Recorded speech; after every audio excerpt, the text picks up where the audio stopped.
शाहूवाडी तालुक्यातील गोंडोली गावचे सुपुत्र जवान विक्रम बाळकृष्ण चव्हाण वय 28 हे जम्मू काश्मीर मधील उरी इथं कर्तव्य बजावत असताना शहीद झाले।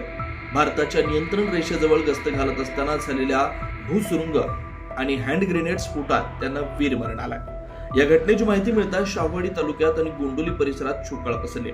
जवान विक्रम चव्हाण हे 2018 मध्ये भारतीय सैन्यात भरती झाले होते। लष्करी प्रशिक्षण पूर्ण झाल्यानंतर त्यांची पहिली नियुक्ती राजस्थान मधील सुरतगड इथं झाली होती।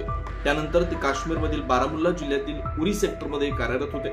तिथे गस्त घालत असताना झालेल्या स्फोटात 2 भारतीय जवानांना वीरमरण आलं, ज्यामध्ये विक्रम चव्हाण यांचा समावेश होता। शहीद विक्रम चव्हाण यांच्या पश्चात वडील बाळकृष्ण चव्हाण, पत्नी रुपाली चव्हाण, 2 वर्षांची मुलगी वीरा, भाऊ सागर चव्हाण असा परिवार आहे। काही महिन्यांपूर्वीच त्यांच्या आईचं निधन झालं होतं। जिल्हा प्रशासनाने दिलेल्या माहितीनुसार शहीद जवान विक्रम चव्हाण यांचं पार्थिव शुक्रवारी दिनांक 12 जून रोजी गोंडोली इथं आणण्यात येणार आहे। तिथं त्यांच्यावर अंत्यसंस्कार करण्यात येणार आहेत। शाहूवाडी महासत्ता लाईव्ह साठी नथुराम डवरी।